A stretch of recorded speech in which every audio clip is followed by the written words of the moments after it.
आज हम बात करेंगे कक्षा 7वीं की टॉपिक पाचन तंत्र के बारे में। पाचन तंत्र के बारे में बात करें उससे पहले हम बात करेंगे पाचन किसे कहते हैं। तो हमें पता होना चाहिए पाचन किसे कहते हैं।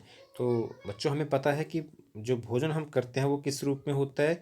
वो कॉम्प्लेक्स जटिल रूप में होता है। वो जो भोजन हम करते हैं वो छोटे छोटे कणों के रूप में नहीं होता है। वो क्या होता है, एक कॉम्प्लेक्स फॉर्म में होता है। तो अगर हम उस रूप में ही हम उसे निकाल देंगे तो क्या होगा, हमें कोई फ़ायदा नहीं होगा उस भोजन को करने से। तो हमें क्या करना पड़ेगा, उस कॉम्प्लेक्स फॉर्म को क्या करना पड़ेगा, हमें सिंपल में तोड़ना पड़ेगा। उनको हमें सिंपल फॉर्म में चेंज करना पड़ेगा।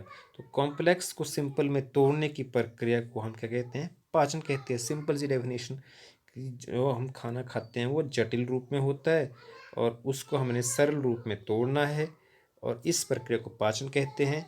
अब एक और चीज़ होती है, जो पदार्थ जटिल होते हैं, बड़े होते हैं, उनको अगर हम छोटे में तोड़ते हैं तो क्या होता है, उसमें से ऊर्जा निकलती है, एनर्जी निकलती है। और उस ऊर्जा का उपयोग हम लोग किस चीज़ के लिए करते हैं, उस ऊर्जा का उपयोग हम लोग अपने विभिन्न कामों के लिए करते हैं। तो इसी प्रक्रिया को पाचन कहते हैं।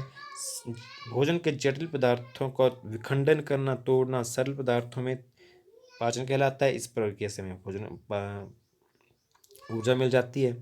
तो ये तो गया पाचन के बारे में। नेक्स्ट आता है हमारे पास कि पाचन तंत्र क्या है। तो पाचन से संबंधित जितने भी हमारे अंग हैं शरीर के, जो पाचन में हेल्प करते हैं, वो सब मिलके क्या बनाते हैं, पाचन तंत्र बनाते हैं, डाइजेस्टिव सिस्टम बनाते हैं। तो ये एक और डेफिनेशन या परिभाषा बनती है कि पाचन तंत्र किसे कहते हैं। हमारे शरीर के वो अंग जो पाचन में सहायता करते हैं, जो पाचन में सहायता करें, उस उनको वो सभी मिल के क्या बनाते हैं, पाचन तंत्र के बनाते हैं। तो अब हम देखेंगे कि पाचन तंत्र में कौन कौन से अंग आए। तो आइए देखते हैं। तो सबसे पहले हमें पता है कि खाना जब हम खाते हैं तो कहाँ से खाते हैं, मुंह से खाते हैं। तो सबसे जो पहला अंग आता है वो आपका मुंह आता है। तो मुंह का आपको जो मुंह द्वार आ गया, मुख द्वार आ गया, वहाँ से आपने खाना अंदर ले लिया। खाना अंदर लिया, सबसे पहले किससे टकराया, दांतों से। दांतों ने खाने को क्या किया, चबाया। दांत उसको चबा के उसको महीन बना देंगे, उसको छोटे छोटे टुकड़ों में बांटेंगे। और साथ में आपने एक और चीज़ नोट की होगी कि मुंह में जब खाना होता है तो यहाँ पर जो खाली जगह सी होती है, इसको हम पहली बात की बोलते हैं बक्कल कैविटी या मुख गुहिका। तो जो मुख गुहिका में खाना होता है उसमें, और साथ में उसमें लार मिलती है। आपने भी देखा होगा, वो लार कहाँ से निकलती है, वो निकलती है लाला ग्रंथियों से। ये जो लाला ग्रंथियाँ होती हैं ये कहाँ पर होती हैं, ये यहाँ पर, ये हैं लाला ग्रंथियाँ। यहाँ से जो लार निकलती है वो बक्कल कैविटी में पहुँचती है, मुख गुहिका में पहुँचती है, और यहाँ से लार यहाँ पर मिलेगी भोजन के साथ। और उसको ज़्यादा अच्छे तरीके से मिलाने का काम कौन करता है, करती है हमारी जीभ। ये जो हमारी जीभ है यहाँ पर ये जो जीभ है यहाँ पर बनाई हुई, ये हमारे उस लार को, इस लार को यहाँ से जो निकलती है लाला ग्रंथियों से जो लार निकलेगी, इसको भोजन के साथ मिलाने का काम करती है। तो जीभ सिर्फ बोलने का काम नहीं करती, और भी बहुत से काम करती है। क्या क्या काम करती है और जीभ, इसके बारे में हम बात डिस्कस कर लेंगे। पर पहले इतना आप समझें कि जो यहाँ पर जो जीभ है वो इस ये जो लाला ग्रंथियाँ हैं, इसकी जो रस है, इसमें से रस निकलता है, लार निकलती है, उसको भोजन से मिलाती है। नंबर एक, कहाँ पर, मुख गुहिका में। और दूसरी बात क्या करती है जीभ, वो करती है काम टेस्ट करने का, नमक का, चीनी का, कड़वा है क्या है, वो भी करती है, बोलने का काम भी करती है। उसको हम लास्ट में डिस्कस कर लेंगे। अ, अब खाना यहाँ पर पहुँच गया तो दांतों ने चबा लिया, दांतों ने चबाया भोजन और लार के साथ मिला दिया, जीभ ने मिलाया, उसको एक बॉल का आकार बना देते हैं। और जीभ इसको पीछे की ओर धक्का देती है, जीभ यहाँ से पीछे की ओर धक्का देगी और वो पीछे को क्या करेगी, वो इसमें चले जाएगा। और इस पाइप को ना हम बोलते हैं ग्रसिका, ग्रास नली या उसोफेगस। ये जो पाइप नीचे को आ रही है इसको हम उसोफेगस या ग्रास नली कहते हैं। अब इसमें से खाना, एक तो अंडर ग्रेविटी मतलब धरती के गुरुत्वाकर्षण के कारण भी जाता है, दूसरा एक और मूवमेंट होती है उसको बोलते हैं पेरिस्टेसिस। जैसे खाना यहाँ पर आ गया तो ये पीछे से जो पाइप है वो संकुचित मतलब सिकुड़ जाएगी। तो जैसे यहाँ पर है, अगर ये है तो पीछे से सिकुड़ेगी। जब यहाँ से, जब पीछे से पाइप सिकुड़ेगी, ये वाली सिकुड़ जाएगी ऐसे, तो नेचुरल बात है इसको एक पुश जैसा लगेगा, आगे को धक्का लगेगा तो ये थोड़ा सा आगे चली जाएगी।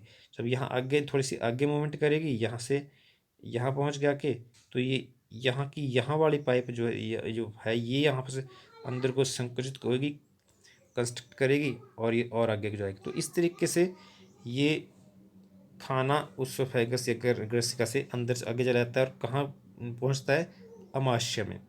अब खाना अमाशय में पहुँच गया आपका। और अमाशय क्या है, अब आप देखेंगे अमाशय ये है। अमाशय एक बड़ी स्ट्रक्चर है कोई, ये देखिए यहाँ से ये जो यहाँ तक अभी नहीं पड़ा, ये सारी स्ट्रक्चर क्या है, पतली पतली हैं। इसके अगर हम बात करें तो अमाशय के आगे ये वाली स्ट्रक्चर ऐसे चलेगी, ऐसे चलेगी, ये आगे आगे, मतलब सबसे बड़ा जो हिस्सा आपको दिख रहा है वो कौन दिख रहा है, अमाशय। तो ये हमारे पाचन तंत्र का क्या है, सबसे बड़ा हिस्सा है। और पाचन तंत्र में इसका एक और चीज़ है, ये यहाँ पर देखिए इसका आकार कैसा है, इसका आकार यहाँ से चला गया ऐसे यू जैसा आकार है, तो इसका यू आकार है। और थैलीनुमा जैसे थैली जैसी स्ट्रक्चर है, तो थैली की जैसे स्ट्रक्चर बन गई। आहार नाली का सबसे चौड़ा भाग है और एक साइड इसकी ग्रसिका आती है और दूसरी साइड क्या आती है, ये छोटी आंत, ये छोटी आंत आगे आगे क्षुद्रांत आ गई, छोटी आंत। तो यहाँ इनसे जुड़ता है आपस में।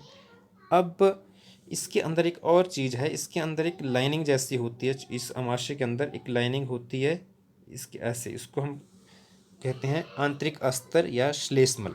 ये जो म्यूकस लाइनिंग इसको बोलते हैं, ये क्यों होती है, इसलिए होती है क्योंकि अमाशय जो होता है, अमाशय एक रस निकालता है, उसका नाम है HCl। अमाशय में एक रस होता है HCl, हाइड्रोक्लोरिक अम्ल। हाइड्रोक्लोरिक अम्ल अगर यहाँ पर होगा तो हाइड्रोक्लोरिक अम्ल बहुत तेज़ होता है, जहाँ ये होगा वहाँ पर चीज़ जल सकती है। तो उसको बचाने के लिए क्या करते हैं हम, HCl से अगर हमने किसी चीज़ को बचाना है तो उसकी प्रोटेक्शन करनी पड़ेगी, और अमाशय अपनी सुरक्षा खुद करता है।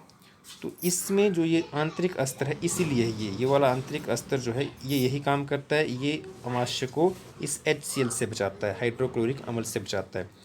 हाइड्रोक्लोरिक अम्ल एक और काम करता है कि जो हमारा अमाशय है इसमें जो रस निकलते हैं, जो पाचक रस हैं, जो भोजन पचाने में सहायता करेंगे, जो वो अमाशय के पाचक रसों का एक खासियत होती है कि ये कैसे माध्यम में काम करते हैं, ये सिर्फ अम्लीय माध्यम में, वो अम्ल जो होगा, अम्लीय माध्यम होगा तभी ये काम कर पाएंगे अमाशय के रस। तो माध्यम अम्लीय, ये जो HCl है ये HCl माध्यम को अम्लीय बनाएगा। ये HCl जो हम बात कर रहे हैं, ये यहाँ पर ये जो हमारा स्टमक है, अमाशय है, यहाँ पर जब HCl आएगा तो माध्यम, क्योंकि हाइड्रोक्लोरिक अम्ल है, अम्ल है तो माध्यम को क्या बनाएगा, वो अम्लीय बनाएगा। और अम्लीय माध्यम में अमाशय के पाचक रस क्या करेंगे, अपना काम कर सकते हैं। इससे पहले, क्योंकि इससे पहले भोजन में जो आ रहा था उसमें क्या था, लार थी, तो वो माध्यम अम्लीय नहीं था। तो इसलिए ये दो महत्वपूर्ण काम करता है हमारा HCl। एक तो माध्यम को अम्लीय बनाता है और दूसरा उसको विघटित भी करता है। तो अब हाइड्रोक्लोरिक अमाशय से खाना चला गया, पहुंच गया, अमाशय में ही खाना रखें हम, तो यहाँ पर हाइड्रोक्लोरिक अम्ल आया और अम्ल क्या नाम इसका, ये पाचक रस आए। ये जो पाचक रस होते हैं जो अमाशय से निकलते हैं, ये काम क्या करते हैं, ये प्रोटीन, जो प्रोटीन होते हैं इनको विघटित करके सरल पदार्थों में बांटते हैं। तो प्रोटीन को बांटेंगे, सरल पदार्थों में विघटित करेंगे, ये जो अमाशय के पाचक रस हैं, ठीक है। उसके बाद अमाशय के बाद अगला हिस्सा क्या आ गया, ये आगे यहाँ से आगे स्टार्ट हो गया छोटी आंत। लेकिन छोटी आंत के बीच में अगर हम देखें तो ये जो छोटी आंत है, ये छोटी आंत यहाँ से स्टार्ट होती है, यहाँ से स्टार्ट ही है। लेकिन ये अगर आप देखें तो बीच में यहाँ पर अग्नाशय भी जुड़ रहा है और साथ में एक यकृत भी जुड़ रहा है, ये पित्ताशय, ये तीन चीज़ें यहाँ पर आ रही हैं। कहाँ से, यकृत, पित्ताशय और अग्नाशय, इन तीनों को अगर हम देखें, यकृत ये है, पित्ताशय यहाँ पर ये है और अग्नाशय ये वाला। अब ये क्या काम करते हैं, पहली बात इनकी बात करें। यकृत अगर हम देखें तो यहाँ से एक बड़ी सी स्ट्रक्चर है, भूरे जैसे रंग की है, लाल भूरा रंग है इसका, और ये आपके दाहिनी साइड को है, और हमारे पेट के दाहिनी साइड को होती है। शरीर की सबसे बड़ी ग्रंथि है यकृत, सबसे बड़ी ग्रंथि हमारे शरीर की लार्जेस्ट जो ग्लैंड होता है वो क्या है आपका, यकृत या लीवर है। ये हमारा लीवर है यहाँ पर, ये वाला हिस्सा। तो ये सबसे बड़ी ग्रंथि है हमारी। और ये काम क्या करती है, इस यकृत से रस निकलता है, उस रस को हम क्या बोलते हैं, जो रस निकलेगा, पहले आप बात, यहाँ से जो रस निकलेगा वो कहाँ पर जाएगा, वो पित्ताशय में इकट्ठा हो जाएगा। ये इस थैली नुमा स्ट्रक्चर छोटी सी है, इसमें इकट्ठा होता रहेगा। तो जब शरीर को जरूरत पड़ेगी तो इस पित्ताशय से वो रस निकलेगा, और उस रस को आप क्या बोलते हैं, पित्त रस। तो पित्त रस एक्चुअल में निकला कहाँ से, पित्त रस निकला यकृत से। पित्त रस कहाँ से निकला, यकृत से निकला इससे। लेकिन वो एकदम से नहीं निकला, यहाँ से निकलता रहता है, और वो स्टोर कहाँ पर हो रहा है, पित्ताशय में। जो थैलीनुमा स्ट्रक्चर है, यहाँ से ये जो थैलीनुमा स्ट्रक्चर है, इसमें इकट्ठा होता रहता है। जब शरीर को जरूरत पड़ती है तो यहाँ से होता हुआ ये निकलता है, और यहाँ पर ये जो बनी है, यहाँ से जो अंदर पहुँच जाता है कहाँ पर, छोटी आंत में। तो पित्तरस निकलता है यकृत से, लेकिन स्टोर यहाँ पर संग्रहित, ये इकट्ठा कहाँ पर होता है, पित्ताशय में।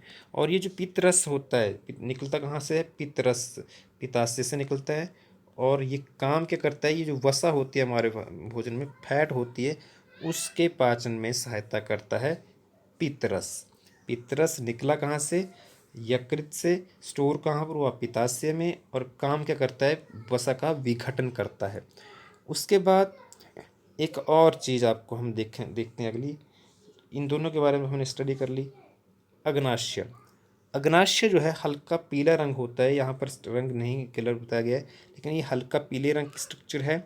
और अमाशय के ठीक नीचे है, देखिए अमाशय यहाँ पर है, और इसके ठीक नीचे अग्नाशय है, पीले रंग की स्ट्रक्चर होती है, अमाशय के नीचे होती है। और इससे जो रस निकलता है उसको आप बोलते हैं अग्नाशयिक रस। जो इससे रस निकलेगा वो रस है अग्नाशयिक रस। तो अग्नाशयिक जो रस है वो निकला अग्नाशय से, और अग्नाशय से अग्नाशयिक रस निकला। और ये काम क्या करता है, अग्नाशयिक रस किसके ऊपर एक्शन करता है, तो ये का एक्शन करता है कार्बोहाइड्रेट के ऊपर, कार्बोहाइड्रेट और साथ में प्रोटीन। कार्बोहाइड्रेट और प्रोटीन के ऊपर एक्शन करता है कौन, अग्नाशय से निकलने वाला अग्नाशयिक रस। अग्नाशय से कौन सा रस निकलता है, अग्नाशयिक रस। और वो किसके ऊपर एक्शन करता है, प्रोटीन और कार्बोहाइड्रेट के ऊपर, और इनको इनके सरल रूप में बांट देता है। तो अब यहाँ से खाना आगे जा रहा है, साथ में बीच में इसको इनको ये दो चीज़ें मिल गई, यकृत से पित्तरस मिल गया और अग्नाशय से अग्नाशयिक रस मिला। तो भोजन जो है अब आंशिक रूप से पच भी गया है, और वो पहुंच गया छोटी आंत में। ये जो छोटी आंत है, ये बीच में कुंडली वाली, यहाँ पर पहुंच गया खाना। क्षुद्र आंत इसको बोलते हैं आप, छोटी आंत इसको बोलते हैं। तो छोटी आंत में क्या होता है, छोटी आंत से भी रस निकलते हैं। अब आंत से निकल रहे तो उनको हम आंतर रस बोल देते हैं, आंतर रस या इंटेस्टाइनल जूस। आंतर रस या इंटेस्टाइनल जूस जो होता है वो निकलते हैं छोटी आंत से। जैसे कार्बोहाइड्रेट जो पहले से ही सरल हो चुके हैं, अब क्या होंगे, इस छोटी आंत में जाके किस में बदल जाएंगे, वो ग्लूकोज में, ग्लूकोज में बदल गए। साथ में वसा जो होती है, जो वसा होगी वो वसा अम्ल में, फैट जो है फैटी एसिड में, वसा अम्ल में, और ग्लिसरॉल में, साथ में ग्लिसरॉल, वसा अम्ल और ग्लिसरॉल में, कार्बोहाइड्रेट ग्लूकोज में, और प्रोटीन, जो प्रोटीन होंगे वो किस में बदलेंगे, प्रोटीन बदलेंगे अमीनो अम्ल में, अमीनो अम्ल में। तो ये चीज़ें हो गई कहाँ पर, छोटी आंत में। ये जो छोटी आंत है यहाँ पर, इसमें ये सारा कुछ होगा। अब खाना यहाँ से छोटी आंत से इतना हो गया, पच भी गया, इतने जो वसा थी वसा अम्ल और ग्लिसरॉल में बदल गई, प्रोटीन अमीनो अम्ल में बदल गया, और कार्बोहाइड्रेट ग्लूकोज में बदल गई। खाना पहुँच गया कहाँ पर, बड़ी आंत के पास यहाँ पर।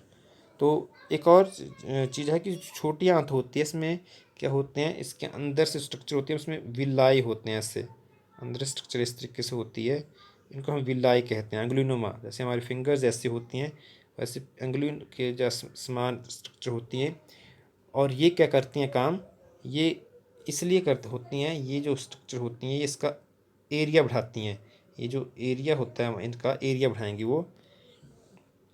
तो एरिया से बढ़ने से क्या होता है, इनको हम पहली बात बोलते क्या है, इंग्लिश में बोलते हैं विलाई और हिंदी में बोलते हैं दीर्घ्रोम। ये क्या करेंगे, एरिया बढ़ाएंगे। जब एरिया बढ़ेगा तो जो जो खाना पच रहा है यहाँ पर छोटी आंत में खाना पच रहा है, तो इसको अवशोषण की दर, क्योंकि यहाँ से अवशोषण होगा तो अवशोषण की दर क्या होगी, वो भी बढ़ेगी। तो उसके बाद अब क्या होता है, खाना अब चला गया बड़ी आंत में। बड़ी आंत को हम लार्ज इंटेस्टाइन भी कहते हैं, ये वाला हिस्सा सारा बड़ी आंत है, इसको लार्ज इंटेस्टाइन कहेंगे या हिंदी में बृहदांत्र कहते हैं। तो ये बृहदांत्र या लार्ज इंटेस्टाइन होती है। और ये जो होती है छोटी आंत की अपेक्षा क्या होती है, ये चौड़ी होती है। ये चौड़ी होती है। छोटी आंत की लंबाई हमने बात नहीं की। जो छोटी आंत होती है इसकी लंबाई होती है 7.5 मीटर, 7.5 मीटर होती है, बहुत लंबी होती है। और जो बड़ी आंत होती है इसकी लंबाई होती है 1.5 मीटर, 1.5 मीटर। अब एक क्वेश्चन ये उठता है कि जब इसकी लंबाई 7.5 मीटर है तो इसको छोटी आंत क्यों कहा जाता है, और इसकी लंबाई जो बड़ी आंत है इसकी लंबाई 1.5 मीटर है तो इसको छोटी बड़ी आंत क्यों कहते हैं जबकि तो छोटी है। तो एक्चुअल में इनका डायमीटर बड़ा है। इनके डायमीटर में जो बड़ी आंत है, ये देखिए यहाँ पर, ये बड़ी आंत है इनका डायमीटर बड़ा है, और जो छोटी आंत है उसका डायमीटर क्या है, छोटा है। तो इसलिए छोटी आंत को छोटी आंत बोलते हैं और बड़ी आंत को बड़ी आंत, क्योंकि इनका डायमीटर के हिसाब से बोलते हैं, ना कि इनकी लंबाई के हिसाब से।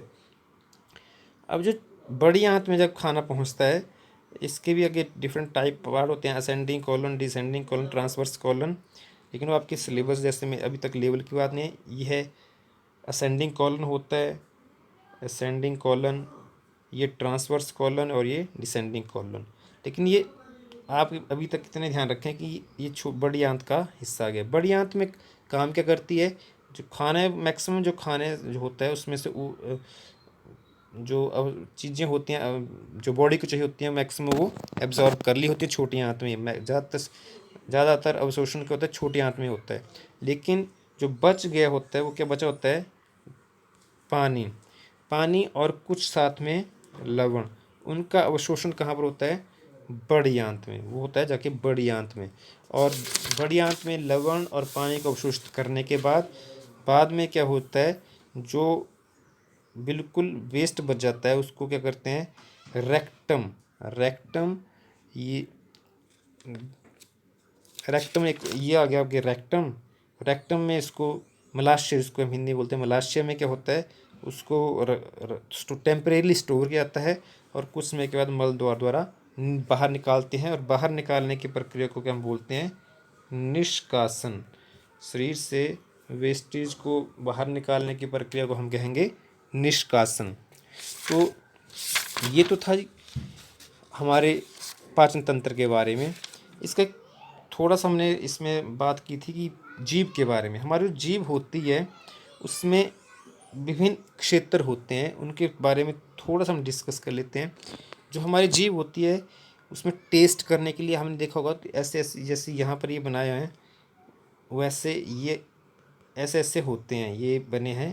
तो इनको टेस्ट बड बोलते हैं।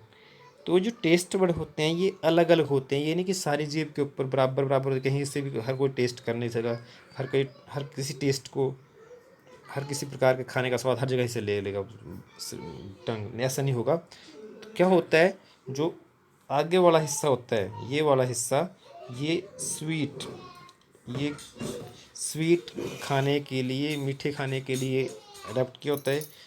इसको सबसे आगे वाला हिस्सा जीभ का, वहाँ से हम मीठी जो चीज़ होती है उसका टेस्ट लेते हैं। जो साइड वाला ये जो हिस्सा, ये और ये हिस्सा, ये नमकीन चीज़ों का, साल्टी चीज़ों का, नमकीन चीज़ों का टेस्ट यहाँ से आता है। और उसके बाद खट्टी चीज़ों का टेस्ट यहाँ पर है, जो साइड में और लेटर्स हैं यहाँ पर खट्टी चीज़ों का टेस्ट यहाँ से निकलता है।